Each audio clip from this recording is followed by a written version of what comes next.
Welcome everyone to Zoom into Books this afternoon. We have a special guest author, Dave Mason, and guest interviewer, Dennis Hetzel. So Dennis, take it away. Okay, well, thanks everybody. Thanks, Kathy. Thanks for being here. I'm Dennis Hetzel. I'm a Headline Books author and a recovering journalist.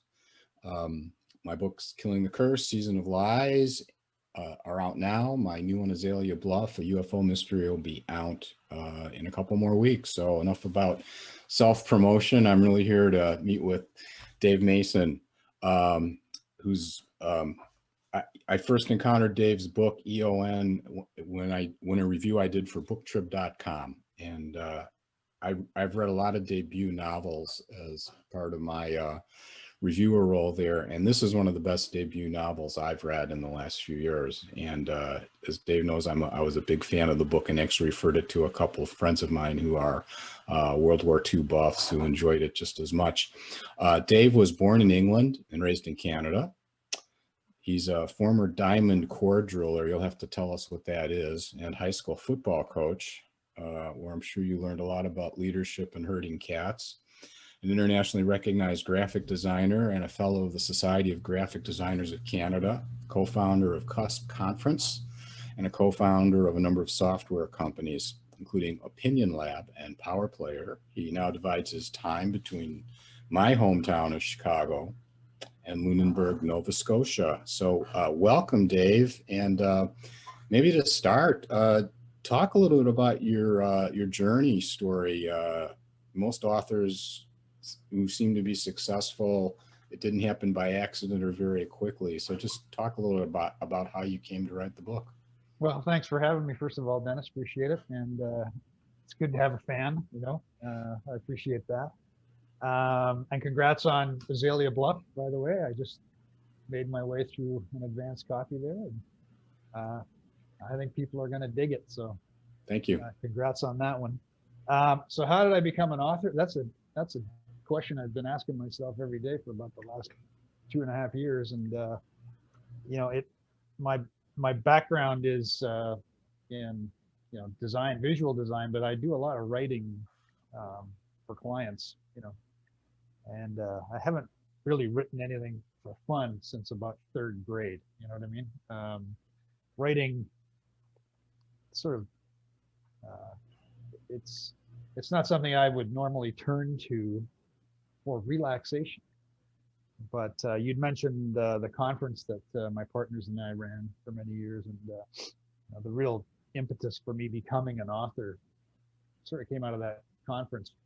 We had a speaker give a presentation on, she's a tech world person and very accomplished, but something that she said, she said, like, if you want to relax, if you're feeling stressed, and this was, I forget what year this was, it wasn't that long ago, but there was some stress in the world.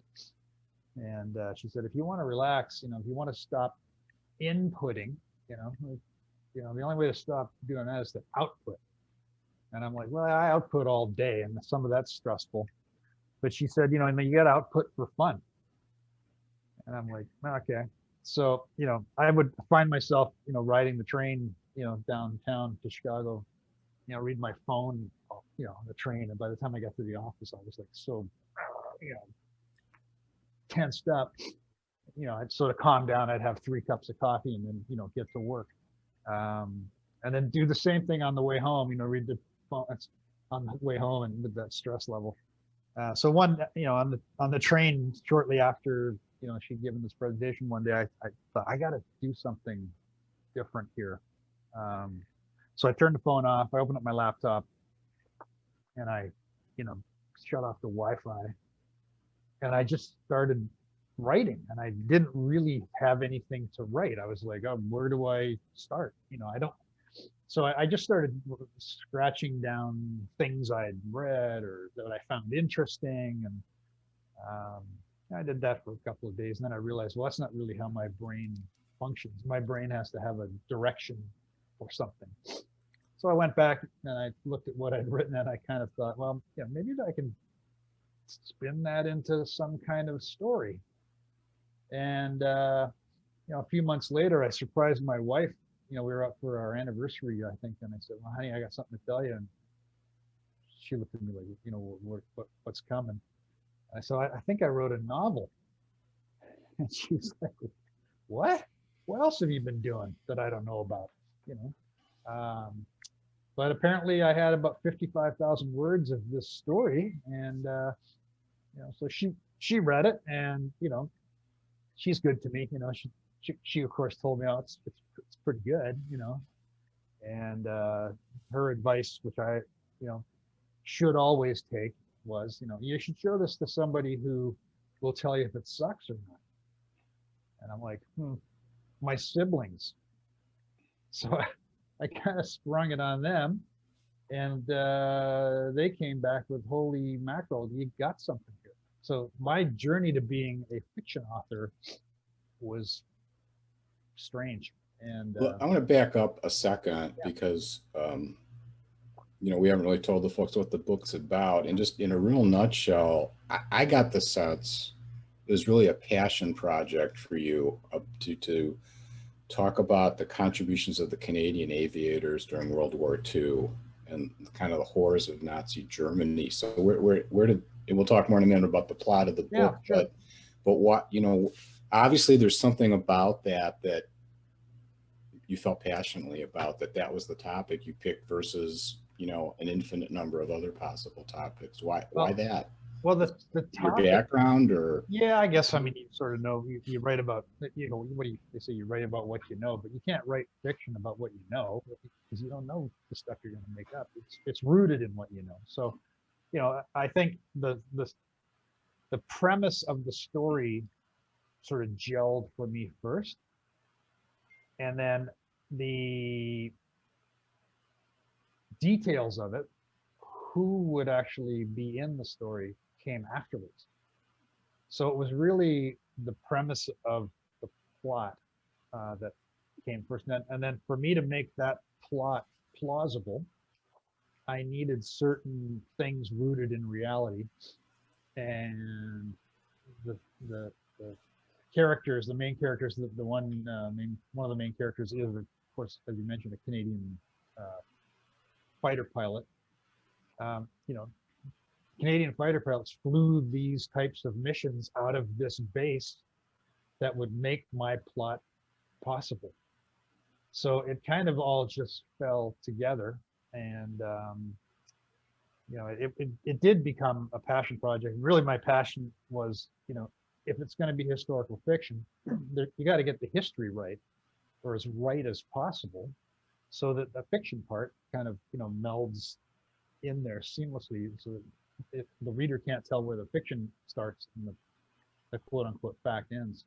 So through the process of creating, the book, I did a ton of research, which I've always enjoyed that aspect of any project throughout my life. And, actually got to spend some time with a couple of 95, 97-year-old Canadian fighter pilots who flew these exact aircraft. And one of them flew out of that exact base. De Havilland Mosquito, right? That's correct. Yeah. So, and for the plot to work, which involves putting more people than you should into an airplane, I needed the kind of airplane that would accommodate that. And that was the airplane. So the whole process of arriving at that was really rooted in what I thought should or could happen within the story itself. So had you been kind of a World War II buff, or did you have family members who fought in World War II? Or? Well, I grew up around airplanes. My father was an aeronautical engineer, and he was in the British Air Force at the end of, in 1945, he was 18, training to be a pilot when the war ended. So I grew up around that. He ended up becoming as I said, an aeronautical engineer, and worked for just a ton of pretty well-known airplane type companies. And of course I was fascinated with what he did. And so I did become very interested in airplanes as a kid. And, then, I kind of moved into my adult life and just kind of, it's just something, and, but when I started to write the book, it kind of rekindled a little bit of that for me. And so it kind of reminded me of, time I'd spent with my dad, and, Well, talking to some of these 95-year-old guys must have been fascinating, and Oh. probably, I would think, stirred even more passion to kind of tell their story. Well, it was pretty humbling to talk to these guys, and you know, and you know, we talk a lot about, or people talk a lot about, you know, the greatest generation, you know, and you know, they deserve that respect. But both of the gents that I talked to, you know, they kind of just said, well, you know, anybody would have done it. You would have done it. Your kids would do it. Your kids would do it today, if that's, you know. The one guy goes, he goes, I worked on a dairy farm, right? Like, you know, it's like, you know, anybody would do it. They're very humble, and you know, it's kind of awe-inspiring to talk to them about what they accomplished. You know, given that you know, they flew these planes. You know, the one guy flew night missions over France in one of these Mosquito airplanes, which is made of wood, and with a navigator who had like a tourist map on his lap, and a little tiny flashlight and a compass. And you know, we're here. You know, I flew up there on a you know, on a comfortable jet, and found his house with my GPS, and you know what I mean. It's like, it's just mind-boggling to talk to them about what they did, and how they got through it. And that was became it's one of the most rewarding things about writing the book, to be honest with you. It was fun to write the book. It was fantastic to meet these gentlemen. Yeah, and before I want to ask you, because we need to get to that pretty quickly, about what the book's sort of about, but the thought comes to mind, what kind of feedback have you had from veterans?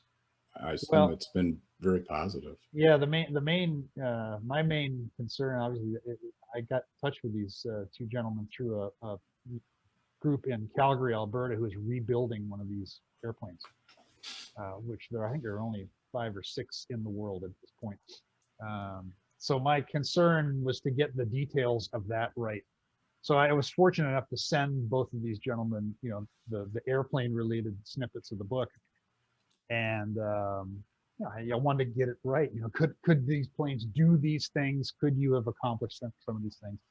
Were my descriptions of, you know, events and tactics and all that correct? And you know, I won't say the exact words that the one gentleman said to me, but you know, I asked him, so, you know, do I have, you know, those things right? Does this feel right to you? And he just said, David, called me David, you know. He said, David, you gotta F with the facts to make good fiction. I was like, so that means it's right, because it's right on the money. So for me, that was a nice feeling. Yeah, it was very gratifying. And since then, you know, I've spoken with a number of, you know, book clubs, and people have invited me to come talk to their book club type situations. And you know, one participant said, you know, her husband had read the book, and he was a former, I think she said, F-14 pilot, or, you know, he's you know, recent aviator. And she said, you know, that he felt, you know, the descriptions of what was happening in the air were 100% to him credible and realistic. Well, your dad would have been proud of you too, then. Well, yeah, I hope so. We'll talk a little bit about what the book's about. What's the kind of the elevator speech? What's EON about? It's really a story about loss and discovery. Obviously, there's a mystery component to it, and it's about how people caught up in these massive events. How do they reconcile what they do within the massive event, and can one individual action make a difference? And so the book revolves around the discovery of, you know, a piece of metal on a Norwegian glacier in present day, and then that connects with a CEO of a biotech firm in Seattle. And that draws, the whole thing draws her into a web that she never could have imagined, but actually circles back to what she does in the world. So I don't know if I don't want to give away too much. Yeah. You know, it's very difficult to kind of, you know, not give the plot points away, but you know, it's a mystery. There's an aspect of adventure to it, and I think, you know, when I really think about it, you know, it starts with this fragment, and you know, I know, Dennis, you've read the book, and it's written as a bunch of fragments. You know, it jumps back and forth in time, and it only gives the reader fragments of the story as it unfolds, and ultimately the fragments, I mean, maybe you can describe it better than I do, the fragments form the picture that is revealed at the end. Yeah, it kind of unfolds in real time in the present and in real time in World War II. Yeah. In little chunks back and forth. Yeah. And it's not structurally easy, which I think is part of what impressed me so much about the book, especially for a first-time author like yourself. Did you Well, have thanks, some but did you have some editing help, or Oh yeah, you know? but maybe that's the way my brain is structured too. Not, Yeah. not Well, you're not a graphic structurally easy. artist. Of course you would think that way, right? Yeah, no, I mean, I wrote the book, the first draft, and then, you know, of course, I got some positive feedback. I sort of fleshed out a few of the bits and pieces that I wanted to add more to, and then, you know, I'm not an author, so I didn't even know what to do with it. You know, I'm like, what do you do with something like this? So I ended up, you know, hitting Google and going, well, you know, what should I do? So I sent some submissions off, and I gotta send me the full manuscript response to the first submission. Wow. Which I thought was normal. I'm like, oh, that's how it works. That's not normal. Yeah, That's I didn't know, you know. And so I sent the full manuscript, and then I got you know, can we have a phone call? You know, I'm like, oh, this is how it works. And you know, the response was, you know, you got something here, you know. And I was like, oh, okay, so now what happens? And I got some very positive. I got two very positive responses from different publishers in the traditional world, and you know, which I was very flattered by. I was like, wow, you know, so it's not just my wife that, you know, thinks this is okay. But you know, but the constraints of that world, I can't even imagine how, you know, I ended up self-publishing it, and you know, hiring, you know, outside editors and people like that. But to do that in a small publisher, your time is limited. You only got so much time. So they said, yeah. you know, we'd like to do this, but you know, we can look at it 2 or 3 years. And I'm like, well, you know, like my world doesn't move in 2 to 3 year speed. My world, and again, this is not my day job. This is just something I was doing for fun. So I spoke to a friend who actually self-published, which I knew nothing about either. I'm like, well, is that a thing? You know, like, how does that work? But I did a little research into that, and ended up going down that road. And yes, I worked with the excellent editor who was outstanding, and a beta reader from your neck of the woods, I believe, who she gave me some fantastic sort of, you know, insights. Yeah, I think you've got to have good draft readers. Yeah. And some professional editing. You know, all the years I was a journalist and an editor, you know, you just need other eyes on your stuff. You do. Unbiased eyes. Yeah. You know. And I also learned, you know, a lot about, you know, and it's kind of changed the way I read novels now, you know, because I learned, it's like I know how the sausages are made now. Yeah. And, you know, I know what head hopping is now, which I did not know what that was before. So. And define it for the group. Yeah. Define that for the group. Yeah. Well, head hopping is when you change the point of view within a you know, a section of the book, you know, and you're jumping from one person thinking something to describing someone else.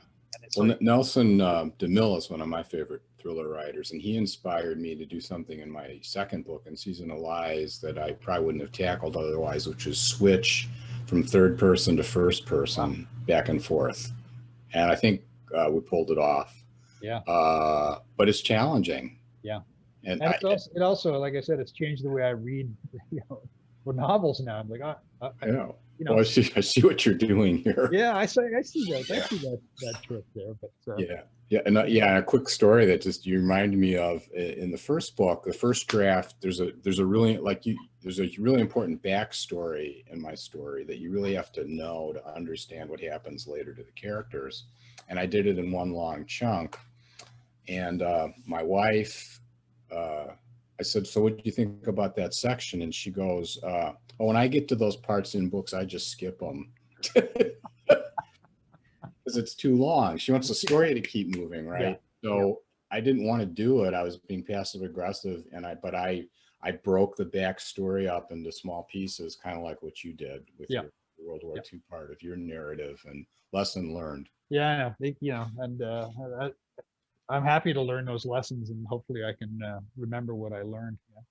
Yeah, and again, without giving too much away, because I do want to talk about this, having read your book, and your blurbs, mention this. You've really got kind of two key characters, male characters: Jack Barton, who's the cocky pilot, who's the grandfather, right, of the Allison Wiley, and he, who's the pilot of this plane that they find in the glacier. And then the other key character is Gunther Graf, a war-weary Luftwaffe pilot who's in the middle of unspeakable horror of Nazi Germany. And what I really liked about the story was the character arcs of these two characters, in that, they seem like they're enemies, but they're so much alike.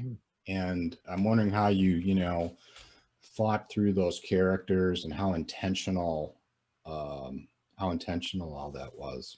Well, it was, I don't know if it was intentional. I think when I wrote the book, I had the basic plot in mind, and then I created these characters, which was another strange and weirdly empowering thing to do, but to invent these people. And then, I just sort of thought, well, what would they have done? How would they have acted? And having met, as I mentioned, the former Royal Air Force, Royal Canadian Air Force pilots, they were cocky. They certainly had to be, right? And that's what they were. They were cocky and humble at the same. Like, it's a weird thing to be, right? And so I thought, well, why wouldn't anybody from Germany be the same? Like, people are the same, right? Right. So, and this gets into a whole nother discussion about, what's patriotism? And it's like, well, how does that work? Like, you just happen to be born in the United States, therefore that defines you, and someone else was born in Germany or Japan, and at that time that would have defined them. But how would you have been fundamentally different, or would you have been fundamentally the same? Right? Yeah. So that was kind of what I ended up exploring, and the humanity in both of these guys, these fictional guys, in the middle of what they were doing, which was essentially the same thing. They were both killing people from the air. Right.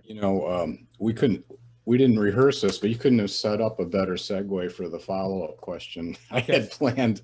You're welcome. And thank you. Because I was thinking about this as I was, thinking about the interview this morning. And at 60 Minutes last Sunday, they did this interview with Ben Ferenz, who was the name of the segment was called The Nuremberg Prosecutor.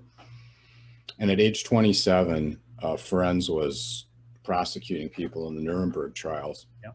It was a marvelous interview, just fascinating. And his point was that war changes people. And here was a quote from the 60 Minutes piece that Leslie Stahl interviewed him for. These men would never have been murderers had it not been for the war. And I was thinking about how that applies to Graf, your German person who was complicit in so much, and then kind of going, what am I complicit in? Do you believe that though? That Well, yeah, I think you are shaped by your circumstances. Yeah. I mean, I'm a fortunate guy. I was born in England. I grew up in Canada. I live in the United States.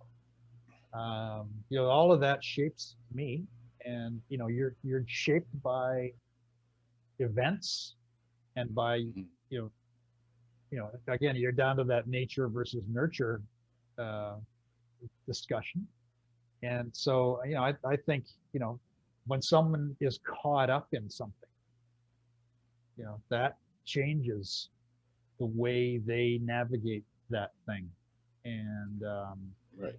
you know, maybe Especially when you're reacting to really what's being done by masters of propaganda. well, that's, yeah. You know, which was, you know, obviously the Germans, the Nazis were the ones that defined how to do that. They did. Although, you know, the Allies got pretty good at it too. You know, they realized Right. that's a weapon. So you mentioned some of the research you did on, you know, the Canadian Air Force. Did you have to do a lot of other research? Like, could you find a plane in a glacier? Could you, like on the Holocaust? I mean, how much other? Well, I had to do a lot of research did on, you do? you know, the sort of historical stuff. Obviously, it's fiction. You know, the plot involves, you know, medical research, you know, particularly on children. And so I did a lot of research into that, which was not fun to do. But, you know, a lot of that heinous stuff happened. So, and the other thing I did was I spoke to people who go and recover the remains of lost soldiers. And they gave me a lot of insight into that process and what that's really about. You know, these are people who, you know, they go and they, you know, remains are discovered, and what is the process that happens from there? You know, how does it unfold, and what does it mean when they're able to connect those remains to a family, and how you know, how important that is. And so it was that was a lot of the research as well. Yeah. So do you have another book in you? I do, because I found, you know, like as I said, I did this for fun, and it's turned into like sort of another job that's fun, but it really was fun. It really was relaxing. I found it incredibly therapeutic to write that first book, and I enjoyed it to the point where I'm like, well, I should do it again. So I'm in the midst of, you know, another one now. You know, I'll have to send it to my siblings to see if it sucks first, I guess. But, well, can you say anything, a sentence or two about what the general topic is? Is it the same kind of historical fiction bucket? A little bit. It's kind of down that same path, but with a how could I put this without giving too much away? It's about at this point, again, I'm still, you know, developing it, but it's about memory, and can you trust that, or should you trust it, and are there memories you don't know you have? Yeah. Well, and there's a lot of documentation about things like repressed memories. And I covered courts a lot when I was a young reporter, and they'll all tell you that human memory is very fallible. Yeah. That's why they like having hard evidence versus like, oh, that's the guy. Yeah. You know, and you get into false identification issues. Yes. All the time. So I think I have another book in me, and you know, part of me is, you know, I'm a designer by nature, and that involves being a control freak. And I found when I'm writing someone's life, a fictional person's life, man, I can control everything. Oh yeah, it's like you have godlike powers. It's the ultimate control freak exercise. So I guess, you know, but you're sad when you kill your characters, especially if you like them. You know, I was. Yeah. You know, and that's a weird can of worms too. You know, like psychologically, what's that about, right? Yeah. So this is a question, you know, I get asked all the time is, and I think authors all get asked, you know, at book clubs or events or whatever, is, you know, well, how do you plot your books, you know, and there's this huge range I don't know this, but I having read some of like of Dan Brown's books, Da Vinci Code, I'm suspecting he's got everything plotted out like totally before he even starts developing the actual writing. And then I have a friend, Rick Robinson, who's one of Kathy's other authors, who just gets a germ of an idea and just sits in front of his laptop and starts typing. And I view it as kind of like improv jazz. I have a theme, but I'm not sure where it's going to go. And I know it's going to change from whatever I think it is at the beginning. You know, where are you on that continuum? What did you learn from the first book that I had to learn differently? I had to learn how I approach things by approaching it, you know. And as I mentioned, you know, I had the sort of general plot line. I thought not even a plot, but like I knew what I wanted to get to.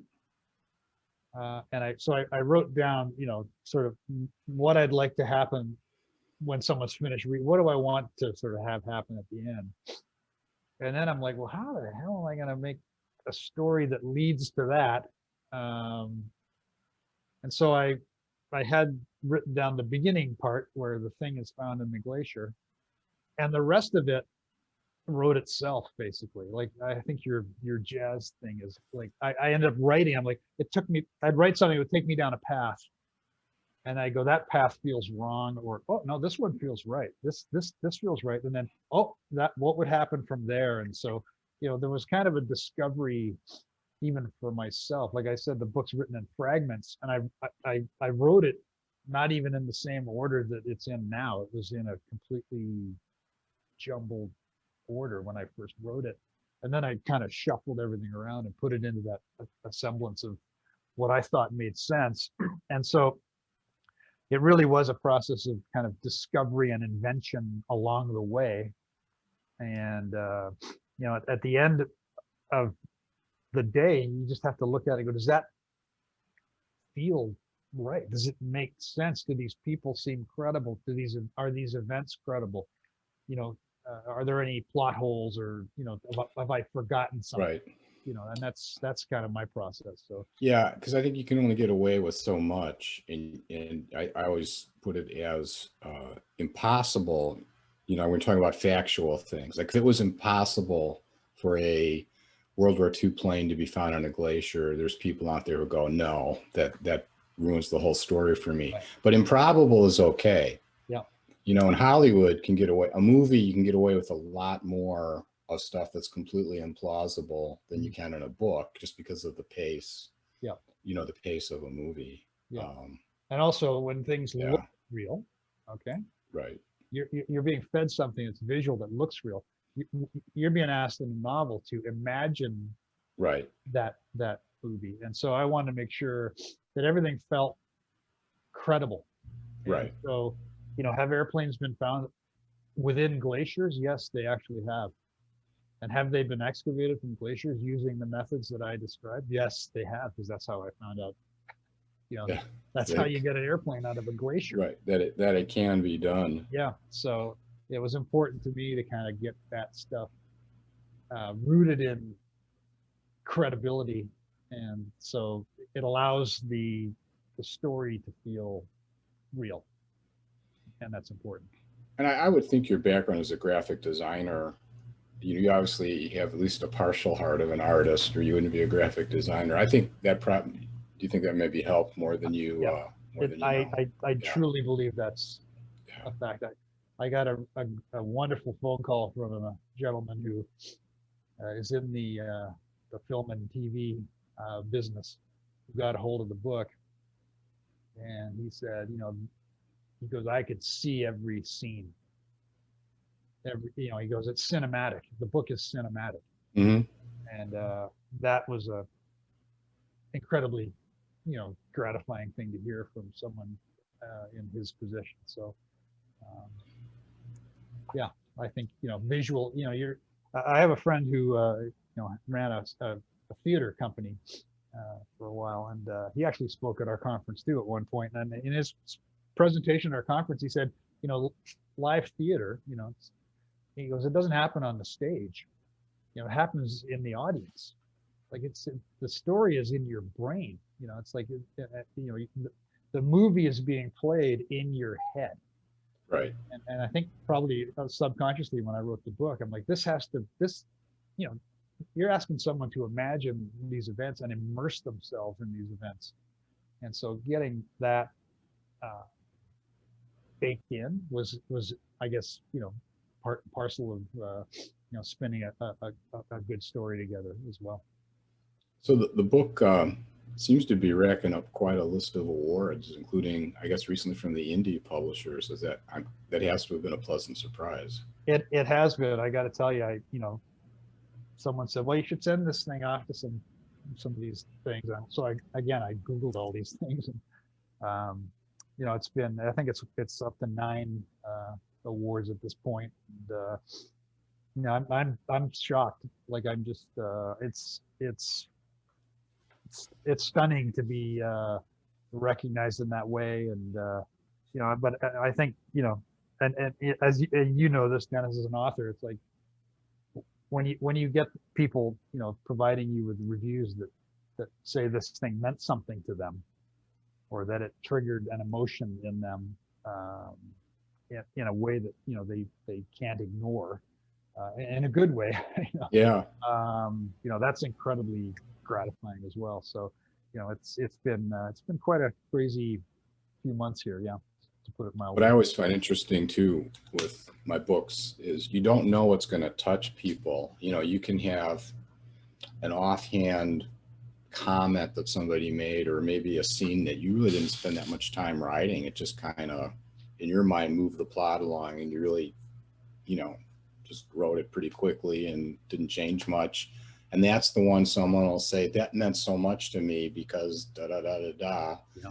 And you really don't know how it's going to touch people in different ways. But the fact that it does touch people, however it does, or gets them to think a little bit about something, it's one of the things that early on, I got some feedback from some different folks, and people gravitate to different characters in the book. There's there's 5 main characters in EON, and I got responses back. Oh, I really gravitated to Allison, the biotech CEO, and someone else said, well, I it's actually the German pilot who's the heart of this thing to me. That's what I would say. Okay. That's the one that hooked me. Yeah.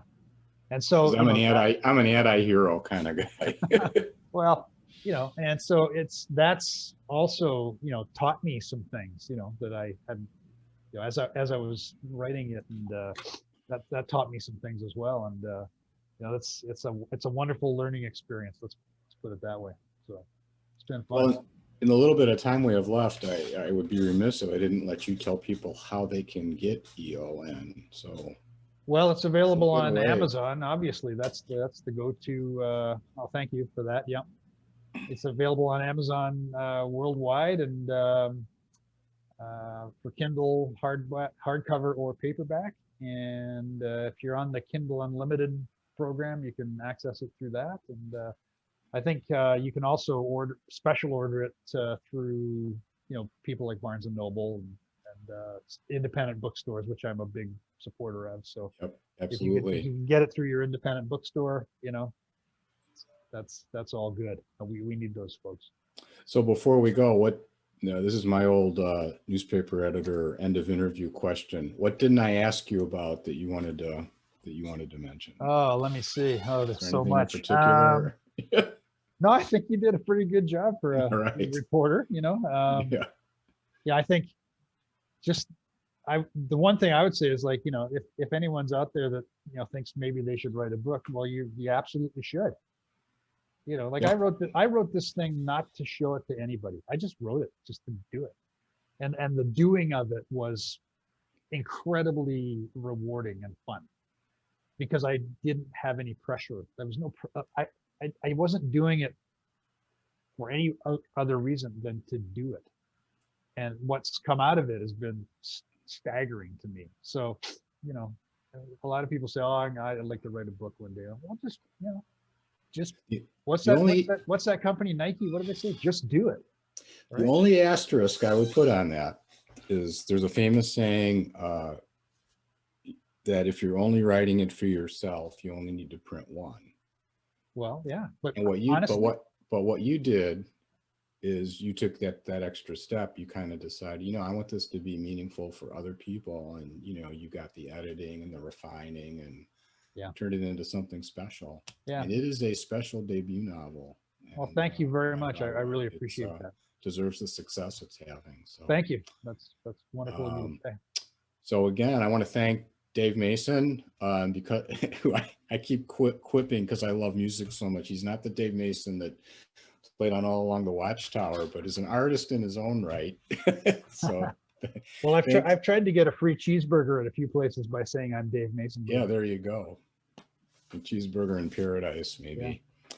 So this is Zoom Into Books. We've been talking with Dave Mason today, the author of EON, a terrific military historical fiction novel. And I'm Dennis Hetzel, a Headline Books author. And thanks for being with us today. Have a great day. Thank you, Dave. Thank you.